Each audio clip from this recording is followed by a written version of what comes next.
നമസ്തേ മക്കളെ, എല്ലാവർക്കും ഇന്നത്തെ ഈ ഒരു ക്ലാസ്സിലേക്ക് സ്വാഗതം. പരീക്ഷ അടുത്തു വന്നെത്തിക്കഴിഞ്ഞു അല്ലേ? ഇനി നമുക്ക് ഈ പരീക്ഷയ്ക്ക് വേണ്ടിയിട്ടുള്ള കുറച്ച് ടിപ്സൊക്കെ ആയിട്ടാണ് ടീച്ചർ വന്നിട്ടുള്ളത്. നമുക്ക് നോക്കാം. ഇന്ന് നമ്മൾ പ്രധാനമായിട്ട് ഇന്ന് നോക്കുന്ന ഒരു കണ്ടന്റ് ആണ് ടിപ്പണി. എല്ലാവർക്കും ഒരു പേടിയുള്ള ഒരു കാര്യമാണ് ടിപ്പണി അല്ലേ? അത് വന്നിട്ടുണ്ട് എങ്കിൽ എഴുതാൻ എങ്ങനെയാണ് ഞാനത് എഴുതി ഫലിപ്പിക്കുന്നത് എന്ന് നിങ്ങൾ ചിന്തിക്കുന്നവരായിരിക്കും അല്ലേ? പ്രശ്നമൊന്നുമില്ല, നമുക്ക് ഈസി ആയിട്ട് എങ്ങനെയാണ് സംസ്കൃതത്തിൽ ടിപ്പണി എഴുതുക എന്ന് നോക്കാം. ഓക്കെ, ശരി. നമ്മുടെ ടിപ്പണിയാണ്. ഒരുപാട് ക്വസ്റ്റ്യൻ പേപ്പറിൽ കണ്ടിട്ടുണ്ട് ടിപ്പണി എഴുതാൻ വേണ്ടിയിട്ട്. പ്രധാനമായിട്ടും ഏത് ടിപ്പണിയാണ് ക്വസ്റ്റ്യൻ പേപ്പറിൽ റിപ്പീറ്റഡ് ആയിട്ട് വന്നിട്ടുള്ളതെന്ന് ചോദിച്ചാൽ നമ്മുടെ വൃക്ഷായുർവേദ എന്ന് പറഞ്ഞ ടോപ്പിക്ക് തന്നെയാണ് കണ്ടിട്ടുള്ളത്. നമ്മുടെ കഴിഞ്ഞ മോഡൽ എക്സാമിനും നമ്മൾ സസ്യവിജ്ഞാനത്തിനെ കുറിച്ചുള്ള ഒരു എസ്സേ ആണ് കണ്ടത് അല്ലേ? അപ്പോൾ നിങ്ങളെല്ലാവരും എഴുതിയിട്ടുണ്ടാവും അല്ലേ? ചിലർക്ക് എഴുതാൻ ചെറിയൊരു ബുദ്ധിമുട്ട് അനുഭവപ്പെട്ടവരുണ്ട് എങ്കിൽ നമുക്കൊന്ന് നോക്കാം. ശരി, ദശകൂപസമ സൂചനയാണ് ടീച്ചർ വായിക്കുന്നത്. ദശകൂപസമ സസ്യ സംരക്ഷണം വൃക്ഷായുർവേദ ചതുർത്ഥ അവ്യക്ത പുഷ്പ പനസഹ വ്രീഹി മധുവാത. ഇങ്ങനെ നമുക്ക് ഹിൻസ് തന്നിട്ടുണ്ടെങ്കിൽ നമ്മൾ ഇതിനെ ഒരു ഓരോ വരിയിലാക്കിയിട്ട് വാക്യങ്ങളായിട്ട് ഒരു എസ്സേ മോഡൽ നമ്മൾ എഴുതിയിട്ട് കൊടുക്കണം അല്ലേ പരീക്ഷയ്ക്ക്? എങ്ങനെയാണെന്ന് നോക്കാം. ഓക്കെ, വൃക്ഷായുർവേദകം. നമ്മൾ ആദ്യം നമ്മുടെ ഈ ഒരു എസ്സേക്ക് എന്താണ് വേണ്ടത്? എസ്സേക്ക് ആദ്യമായിട്ട് വേണ്ട ഘടകം ഏതാണ്? ഹെഡിങ് ഇല്ലാതെ ഒരു എസ്സേ ഇല്ല അല്ലേ? നമ്മൾ ഹെഡിങ് തീർച്ചയായിട്ടും കൊടുക്കണം. എന്താണോ നമുക്ക് ഇവിടെ തന്നിട്ടുള്ളത്, ഉപന്യാസത്തിന്റെ ടോപ്പിക്കായിട്ട് തന്നിട്ടുള്ളതെന്ന് വെച്ചാൽ നമ്മൾ അതിന് ഹെഡിങ് കൊടുക്കുക. വൃക്ഷായുർവേദ എന്നാണ് നമ്മുടെ ഹെഡിങ്. വൃക്ഷായുർവേദ അല്ലേ? പഠിച്ചിട്ടുണ്ട്. ഏത് പാഠത്തിലാണ് നമ്മൾ പഠിച്ചത്? മധുമാന്നോ വനസ്പതി എന്ന് പറഞ്ഞ പാഠത്തിലല്ലേ നമ്മൾ പഠിച്ചത് അല്ലേ? ശരി, നോക്കാം. വൃക്ഷായുർവേദ എന്ന് ഹെഡിങ് കൊടുത്തു കഴിഞ്ഞു. ഇനി എഴുതാൻ പോവുകയാണ്. സുരപാലസ്യ പ്രസിദ്ധ ഗ്രന്ഥ ഭവതി വൃക്ഷായുർവേദ അല്ലെ? നമ്മൾ എന്താണ് ആ ഗ്രന്ഥത്തിന് എന്താണ് ആ ഗ്രന്ഥം, ആരുടെ ഗ്രന്ഥമാണ് അത് എന്ന് പറയാണ്. ആദ്യത്തെ വരിയിലൂടെ നമ്മൾ പറയുന്നു സുരപാലസ്യ വൃക്ഷായുർവേദ ഗ്രന്ഥ അല്ലെ? സുരപാലസ്യ പ്രസിദ്ധമായിട്ടുള്ളൊരു ഗ്രന്ഥമാണ് വൃക്ഷായുർവേദ എന്ന് പറയുന്നു അല്ലെ? ഇനിയോ അസ്മിൻ ഗ്രന്ഥേ, ഈ ഗ്രന്ഥത്തിൽ എന്നാണ്. അസ്മിൻ എന്ന് പറഞ്ഞാൽ ഈ ഗ്രന്ഥത്തിൽ, ഈ പുസ്തകത്തിൽ എന്നൊക്കെ നമ്മൾ പറയില്ലേ? ഈ ഒരു ഗ്രന്ഥത്തിൽ അസ്മിൻ എന്ന് പറഞ്ഞാൽ ഇതിൽ എന്നാണ് കേട്ടോ. ഈ ഗ്രന്ഥത്തില് സസ്യവിജ്ഞാനസ്യ വിഷയാഹ എന്താണ് പറയുന്നത്? സസ്യങ്ങളുടെ വിജ്ഞാനം, സസ്യങ്ങളെ കുറിച്ചുള്ള വിജ്ഞാനം, അറിവിനെ കുറിച്ചാണ് പറയുന്നത്. അങ്ങനെ പറയുന്ന വിഷയാഹ, സസ്യങ്ങളെ കുറിച്ചുള്ള വിഷയങ്ങളാണ് പ്രതിപാദിത. സിമ്പിൾ ആണ് അല്ലെ? മലയാള അർത്ഥം പ്രതിപാദിച്ചിട്ടുള്ളത് എന്നൊക്കെ നമ്മൾ പറയുന്നില്ലേ? അതാണ് എവിടെയും സംസ്കൃതം വാക്ക് ഏതാണ്? പ്രതിപാദിതാഹ എന്ന വാക്കാണ് അല്ലെ? അസ്മിൻ ഗ്രന്ഥേ സസ്യവിജ്ഞാനസ്യ വിഷയാഹ പ്രതിപാദിതാഹ, സസ്യവിജ്ഞാനത്തിനെ കുറിച്ചുള്ള വിഷയങ്ങളാണ് ഇവിടെ പറഞ്ഞിട്ടുള്ളത് എന്നാണ് പറയുന്നത്.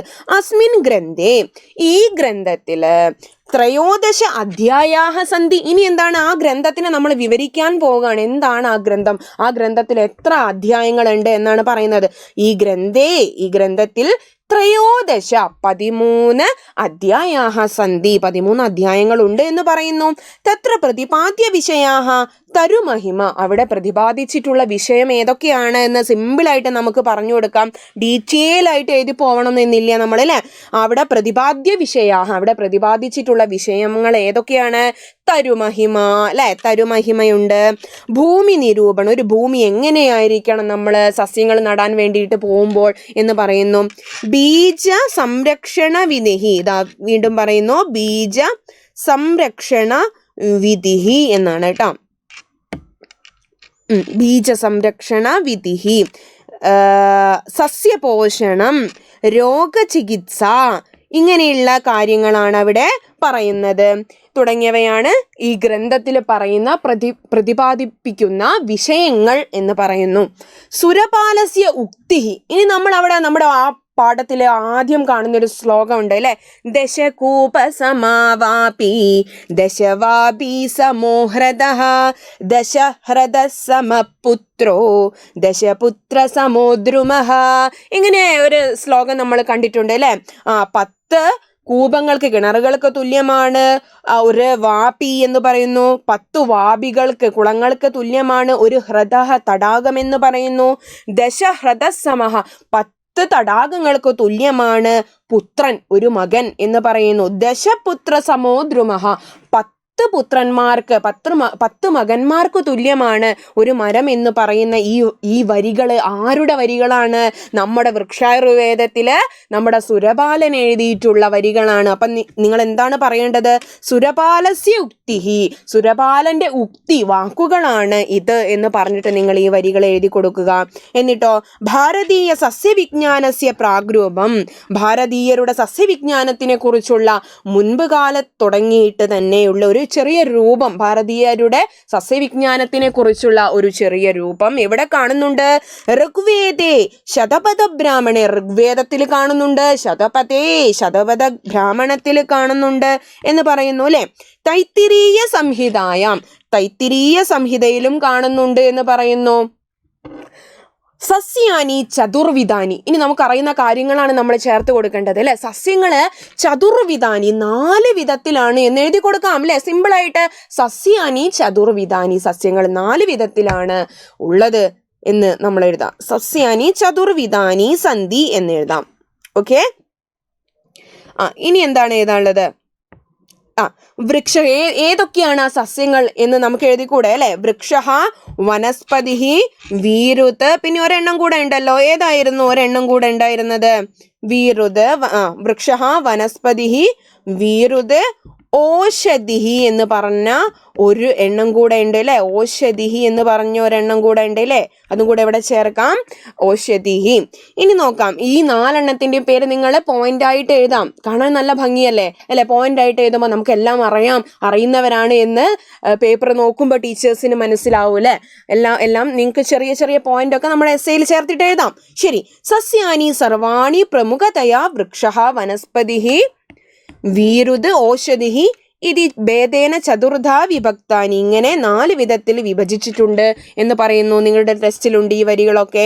യസ്മിൻ ഫലാത് പൂർവം പുഷ്പാണി സ്പഷ്ടം ദൃശ്യന്തേ സവൃക്ഷ, എന്താണ്? കായ്ക്കുന്നതിന് മുൻപ് പുഷ്പാണി, പുഷ്പങ്ങളൊക്കെ സ്പഷ്ടമായിട്ട് വളരെ കൃത്യമായിട്ട് കാണുന്നതിനെയാണ് നമ്മൾ വൃക്ഷം എന്ന് പറയുന്നത് എന്ന് പറയുന്നു. അവ്യക്ത പുഷ്പഃ യഹ ഫലതി സ ഏവ വനസ്പതി, അവ്യക്തമായിട്ട് പൂക്കളൊന്നും വ്യക്തമായിട്ട് കാണുന്നില്ല, അങ്ങനെയുള്ളതിന് എന്താണ് പറയുന്നത്? വനസ്പതി എന്നാണ് പറയുന്നത്. പ്രതാനേഹി പ്രസാരിത, വള്ളിയിൽ ഇങ്ങനെ പടർന്നു കിടക്കുന്നതിന് എന്താണ് പറയുന്നത്? വീരുത്ത്, വള്ളി, വീരുത്ത്. വാ എന്നാണ് എന്നോർക്കുക, വീരുത്ത്, അങ്ങനെ ഓർക്കുക കേട്ടോ. ഫലപാകാന്ത ഓഷധിശ്ച, ഫലം പാകമായി കഴിഞ്ഞാൽ അന്ത്യമാകുന്നത്. ഫലപാകാന്ത ഓഷധിഹി എന്ന് എഴുതാം അല്ലെ. ആമ്രജംബുദയ വൃക്ഷാഹ, പനസോദുംബരാദയ വനസ്പതയ അല്ലെ. വൃക്ഷത്തിൽ പെടുന്നത് ഏതാന്ന് പറയുന്നു? പനസ ഉദുംബരങ്ങളൊക്കെയാണ് വൃക്ഷത്തിൽ പെടുന്നത്. വനസ്പതിയിൽ പെടുന്നത് പനസ ഉദുംബരാദയകളാണ്. ആമ്രജംബു തുടങ്ങിയതാണ് വൃക്ഷങ്ങള്. കുഷ്മാണ്ഡ കർക്കട്യാദയ, കുഷ്മാണ്ഡം, കർക്കടി തുടങ്ങിയവയാണ് വീരുത്, വള്ളിയിൽ ഇങ്ങനെ പടർന്നു പോകുന്നത് എന്ന് പറയുന്നു. വ്രീഹി ഗോധൂമാദയ, വ്രീഹിയിലെ നെല്ല്, ഗോതമ്പ് തുടങ്ങിയവയാണ് ഓഷധി എന്ന് പറയുന്നു. അത് ഒരു തവണ നമ്മളത് വിളവെടുത്ത് കഴിഞ്ഞാൽ പിന്നെ അത് വീണ്ടും ഉണ്ടാകുന്നുണ്ടോ? ഇല്ല അല്ലേ. അതവിടെ അതിന് അന്ത്യമായി കഴിഞ്ഞു അല്ലേ. എന്നിട്ടോ ഇതൊക്കെ എഴുതി കഴിഞ്ഞാൽ നിങ്ങൾ എന്താണ്, ഒരു കൺക്ലൂഷൻ പോലെ ഒരു ലൈന് നിങ്ങൾ എല്ലാ എസ്സേക്കും കൊടുക്കണം. എങ്ങനെയാണ്? ആചാര്യസ്യ സുരപാലസ്യ വൃക്ഷായുർവേദോ നാമ ഗ്രന്ഥഃ, ആചാര്യന്റെ സുരപാലന്റെ വൃക്ഷായുർവേദം എന്ന ഗ്രന്ഥം ജനഹൃദയേഷു, ജനങ്ങളുടെ ഹൃദയങ്ങളില് സദാ ശോഭത, എപ്പോഴും ശോഭിക്കുന്ന ഒരു ഗ്രന്ഥമാണ് വൃക്ഷായുർവേദം എന്ന് എഴുതി കൊടുക്കുക. ഇതിനു പകരം നിങ്ങൾക്ക് അഭിജ്ഞാന ശാകുന്തളത്തിനെ കുറിച്ചാണ് എസ്സേ എഴുതാൻ വന്നാൽ നിങ്ങൾ എന്താ ചെയ്യുന്നത്? ലാസ്റ്റിൽ നമ്മൾ ഒരു വരി, ഈ ഒരു ഗ്രന്ഥത്തിനെ പുകഴ്ത്തിക്കൊണ്ട് നമ്മളൊരു വരി പറയൂ അല്ലെ. അഭിജ്ഞാന ശാകുന്തളം നാമ കാളിദാസസ്യ ഗ്രന്ഥസ്യ ശോഭ സർവത്ര അസ്തി, എല്ലായിടത്തും ഈ കാളിദാസന്റെ ഈ ഗ്രന്ഥത്തിന്റെ ശോഭ എല്ലായിടത്തും ഉണ്ട് എന്ന് പറയാം. ഇവിടെ നമ്മൾ ഇത് എഴുതിയ പോലെ എങ്ങനെയാണ് നമ്മൾ പറയാം? കാളിദാസസ്യ അഭിജ്ഞാന ശാകുന്തള ഗ്രന്ഥഃ ജനഹൃദയേഷു സദാ ശോഭതേ, എപ്പോഴും, സദാ എന്ന് പറഞ്ഞാൽ എപ്പോഴും, എന്നാണ് കേട്ടോ. എപ്പോഴും ശോഭിക്കുന്നു എന്നാണ്. നമ്മൾ ഏത് എസ്സേ ആണ് എഴുതുന്നത്, ഏതെങ്കിലും ഗ്രന്ഥങ്ങളെ പറ്റിയിട്ടാണ് എങ്കിൽ എപ്പോഴും ശോഭിക്കുന്നു ഈ ഗ്രന്ഥം എന്ന് ചേർത്ത് കൊടുക്കാം അല്ലേ. ഇങ്ങനെയാണ് നമ്മൾ എഴുതുന്നത് അല്ലേ. എസ്സേ ഇങ്ങനെ എഴുതാം. അതുപോലെ നിങ്ങളോട് വേറെ ഏതെങ്കിലും ആരോഗ്യ വിഷയത്തിനെ കുറിച്ചിട്ട് ഒരു എസ്സേ എഴുതാൻ പറഞ്ഞിട്ടുണ്ടെങ്കിൽ നിങ്ങൾ എഴുതില്ല. ആരോഗ്യത്തിനെ കുറിച്ചിട്ട് ഒരു എസ്സേ എഴുതാൻ പറഞ്ഞാൽ എങ്ങനെയാണ്? നമ്മുടെ 1ാമത്തെ പാഠത്തിൽ ആരോഗ്യത്തിനെ കുറിച്ച് എസ്സേ പറയുന്നുണ്ടല്ലോ അല്ലേ. എന്താണ്? ആരോഗ്യം അല്ലേ. ആരോഗ്യം സംരക്ഷണീയം എന്ന് ഹെഡിങ് കൊടുക്കാം. നമുക്ക് ആദ്യം വേണം അല്ലേ. ആദ്യം നമുക്ക് വേണ്ടത് ഹെഡിങ് ആണ്. ആരോഗ്യം സംരക്ഷണീയം എന്ന് ഹെഡിങ് വേണം അല്ലേ. എങ്ങനെയാണ്?